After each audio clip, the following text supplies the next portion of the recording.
Sebelum menonton video ini jangan lupa like, komen, dan subscribe.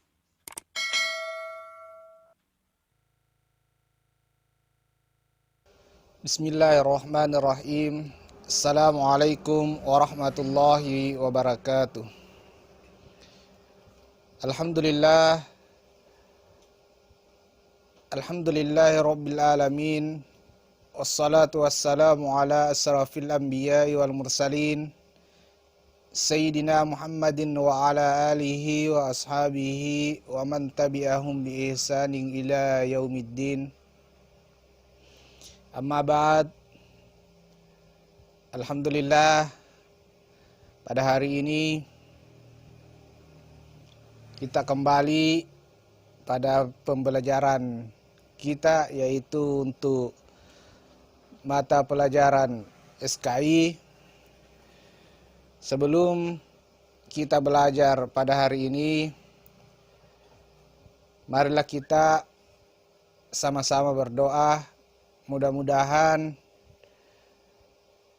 apa yang kita pelajari hari ini bisa bermanfaat, bisa dipahami dengan baik, dan menjadi tambahan ilmu buat kita semua.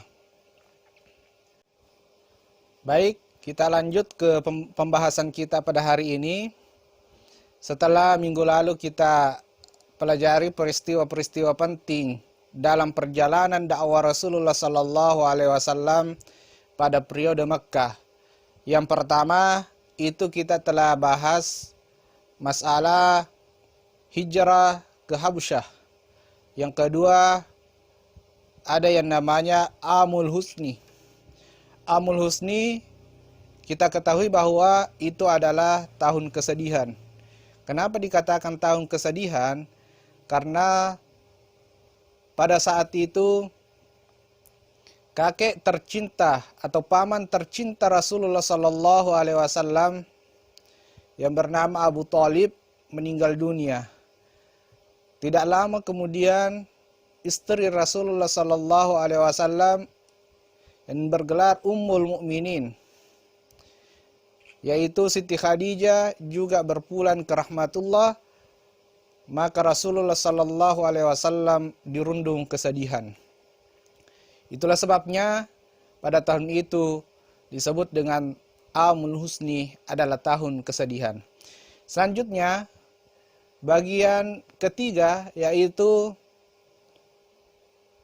Isra dan Mi'raj Nabi besar Muhammad SAW. Peristiwa Isra Mi'raj terjadi pada tahun Amul Husni, pada tahun kesedihan, yaitu 1 tahun setelah atau 1 tahun sebelum hijrah. Peristiwa ini terjadi pada malam Senin, bertepatan pada tanggal 27 Rajab. Setelah Rasulullah SAW dari perjalanan ke Taif. Jadi peristiwa ini terjadi setelah Rasulullah SAW telah melaksanakan perjalanan dari Taif. Apa sebenarnya pengertian dari Isra dan Mi'raj itu? Isra adalah perjalanan malam. Kenapa dikatakan perjalanan malam? Menurut istilah, Isra adalah perjalanan Rasulullah SAW dari Masjidil Haram ke Masjidil Aqsa yang ada di Baitul Maqdis atau di Palestina. Itu terjadi pada sepertiga malam. Makanya Isra itu adalah perjalanan malam. Setelah sampai di Masjid Aqsa yang ada di Palestina, beliau dimirajkan oleh Allah Subhanahu wa taala dari Baitul Maqdis ke Sidratul Muntaha.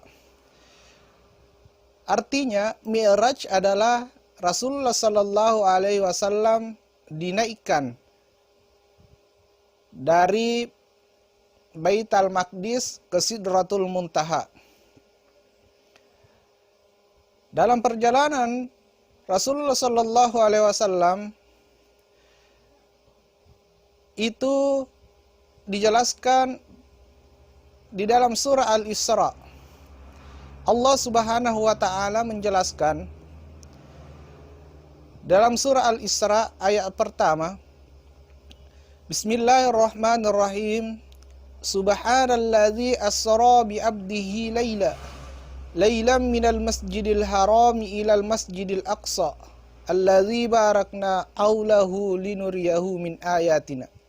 Maha suci Allah yang telah memperjalankan hambanya dari Masjidil Haram ke Masjidil Aqsa yang ada di Palestina, kemudian dimi'rajkan dari Baitul Maqdis ke Sidratul Muntaha.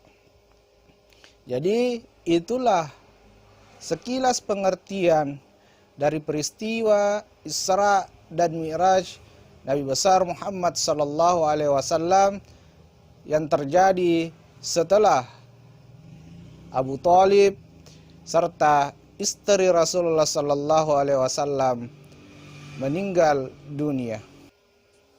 Dalam perjalanan Isra dan Mi'raj Nabiullah Muhammad sallallahu alaihi wasallam, malaikat datang kepada Nabi sallallahu alaihi wasallam dengan membawa buraq. Itu adalah kendaraan yang dipakai oleh Nabi sallallahu alaihi wasallam pada saat Isra dan Mi'raj. Di dalam perjalanan Rasulullah sallallahu alaihi wasallam bersama malaikat Jibril bertemu dengan Nabi Adam alaihissalam di langit pertama. Nabi sallallahu alaihi wasallam mengucapkan salam kepada Nabi Adam alaihissalam, nabi atau manusia yang pertama yang diciptakan oleh Allah Subhanahu wa taala, bertemu di langit pertama. Kemudian Nabi Adam menjawab salam Rasulullah sallallahu alaihi wasallam dan diterima dan disambut dengan baik oleh Nabi Adam di langit pertama. Setelah itu Nabi Adam alaihissalam menyatakan pengakuan atas nubuat Rasulullah sallallahu alaihi wasallam. Kemudian di langit kedua Nabi sallallahu alaihi wasallam bertemu dengan Nabi Yahya dan Nabi Zakaria. Di langit yang ketiga bertemu dengan Nabi Yusuf alaihissalam, dan di langit keempat bertemu dengan Nabi Idris alaihissalam. Langit kelima bertemu dengan Nabi Harun alaihissalam, dan langit keenam bertemu dengan Nabi Musa alaihissalam, dan di langit yang ketujuh bertemu dengan Nabi Ibrahim alaihissalam. Dalam perjalanan ini Nabi sallallahu alaihi wasallam bertemu dengan Allah Subhanahu wa taala. Pada peristiwa ini Nabi diberikan wahyu atau diberikan perintah oleh Allah Subhanahu wa taala, yaitu perintah salat. Perintah salat itu adalah 50 rakaat sehari semalam. Tetapi dalam perjalanan Rasulullah sallallahu alaihi wasallam, beliau bertemu dengan Nabi Musa alaihissalam. Kemudian ditanya, "Ya Muhammad, apa kira-kira oleh-oleh yang diberikan oleh Allah Subhanahu wa taala kepadamu?" Nabi menjawab, "Allah Subhanahu wa taala memberikan perintah kepadaku dan umatku, yaitu salat 50 rakaat sehari semalam." Apa kata Nabi Musa? Nabi Musa mengatakan, "Wahai Muhammad, sesungguhnya umatmu tidak bisa melaksanakan salat 50 rakaat sehari semalam. Silahkan kembali kepada Allah Subhanahu wa taala, minta keringanan.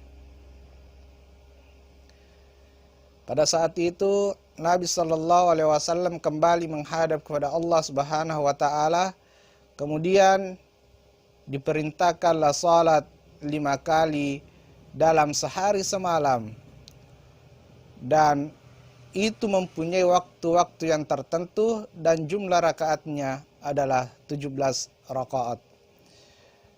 Pada perjalanan kembali bertemu dengan Nabi Musa alaihissalam, kembali ditanya, berapa yang diberikan oleh Allah Subhanahu wa taala? Nabi menjawab, Allah memerintahkan kepadaku dan umatku untuk salat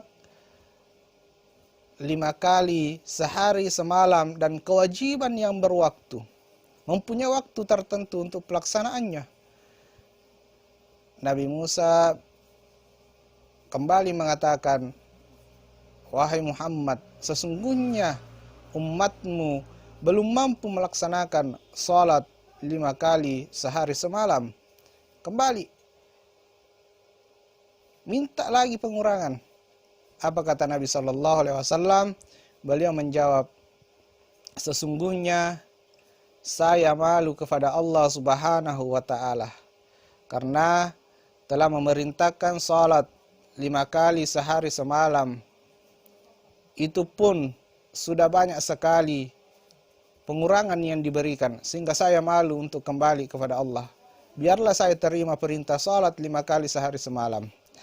Kemudian Allah Subhanahu wa taala mengatakan, aku telah memerintahkan kewajiban dan telah kuringankan bagi hambaku. Itu adalah kewajiban salat 5 waktu yang diterima oleh Nabi Sallallahu Alaihi Wasallam langsung dari Allah Subhanahu wa taala, yaitu pelaksanaan salat 5 waktu sehari semalam. Itu adalah perintah dari Allah Subhanahu wa taala yang telah diberikan keringanan kepada umat Nabiullah Muhammad sallallahu alaihi wasallam. Kemudian yang terakhir yaitu peristiwa hijrah ke Yasrib. Setelah peristiwa Isra dan Mi'raj Nabi besar Muhammad sallallahu alaihi wasallam, ada satu perkembangan dan kemajuan besar yang dihadapi oleh umat Islam pada saat itu, yaitu penduduk Yasrib melakukan perjalanan ibadah haji ke Makkah yang dilakukan oleh kaum Aus atau suku Aus dan suku Khazraj. Pada musim haji selanjutnya, terdiri dari orang-orang Yasrib berjumlah 73 orang. Atas nama penduduk Yasrib, mereka meminta kepada Rasulullah Sallallahu Alaihi Wasallam untuk berkenan pindah ke Yasrib. Mereka berjanji akan membela Rasulullah Sallallahu Alaihi Wasallam dari segala macam ancaman. Jadi perkembangan besar yang terjadi setelah peristiwa Isra Mi'raj itu adalah perjalanan kaum Yasrib atau suku Aus dan Khazraj dari Yasrib menuju ke Makkah untuk melaksanakan ibadah haji. Pada peristiwa itu, orang Yasrib meminta kepada Rasulullah Sallallahu Alaihi Wasallam untuk berkenan pindah dari Makkah atau hijrah dari Makkah ke Yasrib. Bahkan mereka berjanji akan melindungi Rasulullah Sallallahu Alaihi Wasallam apabila beliau hijrah ke Yasrib. Orang-orang Yasrib dari suku Aus dan Khazraj berjanji akan melindungi Rasulullah Sallallahu Alaihi Wasallam dari berbagai ancaman. Kemudian pada saat itu Rasulullah Sallallahu Alaihi Wasallam menyetujui Baiat Aqabah. Yang kedua, setelah pada tahun ke-11 kenabian menyetujui adanya Baiat Aqabah pertama. Baiat Aqabah pertama yang isi perjanjiannya itu ada 6 pokok.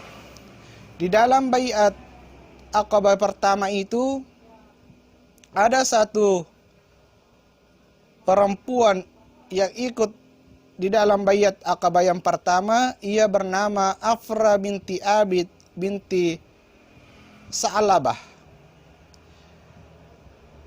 6 pokok isi perjanjian Baiat Aqabah yang pertama adalah mereka berjanji kepada Rasulullah sallallahu alaihi wasallam mereka tidak akan menyekutukan Allah Subhanahu wa taala dengan apapun. Yang kedua, mereka tidak akan mencuri. Dan yang ketiga, mereka tidak akan berzina. Dan yang keempat, mereka tidak akan membunuh anak-anaknya. Dan yang kelima, mereka tidak akan berbuat fitnah, dusta, dan curang. Dan yang terakhir, mereka tidak akan mendurhakai Rasulullah sallallahu alaihi wasallam. Inilah 6 perjanjian yang terjadi pada Baiat Aqabah yang pertama. Penduduk Yasrib dibaiat oleh Rasulullah sallallahu alaihi wasallam, kemudian mereka berjanji. Yang pertama, mereka tidak akan menyekutukan Allah dari segala apapun. Mereka tidak akan berbuat syirik kepada Allah Subhanahu wa taala, menyembah selain Allah Subhanahu wa taala. Yang kedua, mereka tidak akan mencuri, tidak akan mengambil hak orang lain. Dan yang ketiga, mereka tidak akan berzina. Dan yang keempat, itu tidak akan membunuh anak-anaknya. Kenapa? Dia berjanji kepada Rasulullah untuk tidak membunuh anak-anaknya. Karena pada saat itu baru mereka semua adalah termasuk golongan dari golongan orang jahiliyah yang memeluk agama Islam, yang masuk kepada agama Islam. Mereka kalau ada anak perempuan yang lahir, mereka menguburnya hidup-hidup. Kemudian mereka tidak akan berbuat fitnah, dusta, berbohong, dan berbuat curang. Kemudian mereka tidak akan mengkhianati atau mendurhakai Rasulullah sallallahu alaihi wasallam. Ketika mereka pulang ke Yasrib atau yang dikenal sekarang adalah Madinah, Rasulullah sallallahu alaihi wasallam mengutus Mus'ab bin Umair menyertai mereka. Mus'ab bin Umair mendapat tugas mengajarkan Islam kepada penduduk Yasrib. Dengan demikian, agama Islam semakin bersinar di Yasrib. Penduduk berbondong-bondong masuk agama Islam, sehingga jumlah kaum muslimin semakin bertambah. Jadi setelah baiat yang pertama, penduduk Yasrib kembali dengan satu utusan dari Rasulullah sallallahu alaihi wasallam, yaitu Mus'ab bin Umair. Mus'ab bin Umair ini diutus oleh Rasulullah untuk membimbing penduduk Yasrib untuk belajar agama Islam. Kemudian baiat Aqabah yang kedua pada tahun ke-12 kenabian, bertepatan tahun 622 Masehi, serombongan kaum muslimin dari Yasrib berangkat menuju Makkah untuk melaksanakan ibadah haji. Mereka berjumlah 75 orang, terdiri dari 73 orang laki-laki dan 2 orang wanita.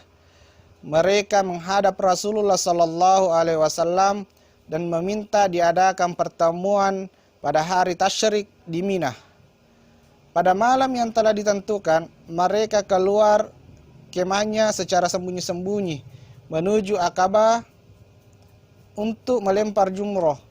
Tidak lama kemudian Rasulullah sallallahu alaihi wasallam datang disertai dengan pamannya Abbas bin Abdul Muttalib, yang waktu itu belum masuk Islam, tetapi tidak pernah memusuhi Islam. Jadi pada perjalanan atau pada pelaksanaan Baiat Aqabah yang kedua, penduduk Yathrib datang untuk melaksanakan ibadah haji berjumlah 75 orang, terdiri dari 73 orang laki-laki dan 2 orang perempuan. Mereka membuat janji dengan Rasulullah Sallallahu Alaihi Wasallam untuk mengadakan pertemuan di Aqabah pada saat hari tasyrik di Mina. Rasulullah Sallallahu Alaihi Wasallam datang untuk bertemu dengan penduduk Yathrib bersama pamannya, yaitu Abbas bin Abdul Muttalib. Yang pada saat itu Abbas belum masuk pada agama Islam. Akan tetapi Abbas tidak pernah memusuhi Islam. Pada pertemuan itu, pada Baiat Aqabah yang kedua, disepakati beberapa perjanjian. Yang pertama, penduduk Yathrib siap membela Islam dan Rasulullah Sallallahu Alaihi Wasallam. Yang kedua, penduduk Yathrib ikut dalam membela Islam dengan harta dan jiwa. Dan yang ketiga, penduduk Yathrib ikut berusaha memajukan agama Islam dan menyiarkan kepada anak dan keluarga mereka. Dan yang terakhir, penduduk Yathrib siap menerima risiko dan segala tantangan. Jadi untuk pembahasan kita hari ini dapat saya simpulkan bahwa ada 4 peristiwa besar yang terjadi pada masa perjuangan dakwah Rasulullah Sallallahu Alaihi Wasallam pada periode Makkah. Yang pertama yaitu Rasulullah Sallallahu Alaihi Wasallam memerintahkan sahabat untuk hijrah ke Habsyah. Yang kedua yaitu peristiwa Amul Husni adalah tahun kesedihan. Dan yang ketiga yaitu peristiwa Isra dan Mi'raj.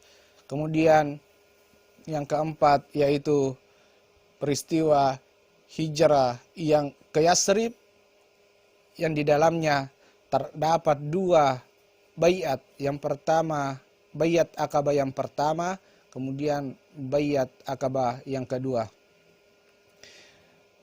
Untuk anak-anakku semua, saya harap anak-anakku bisa memahami apa yang saya jelaskan. Dan untuk itu, sebagai bukti pembelajaran, saya berharap anak-anakku bisa mencatat apa yang dipahami tentang peristiwa Isra Mi'raj. Kemudian yang kedua, apa yang Anda pahami tentang peristiwa hijrah ke Yathrib. Tuliskan isi perjanjian Baiat Aqabah yang pertama dan Baiat Aqabah yang kedua. Demikian untuk pembelajaran kita hari ini. Lebih dan kurangnya mohon dimaafkan. Wabillahi taufiq wassadah. Assalamualaikum warahmatullahi wabarakatuh.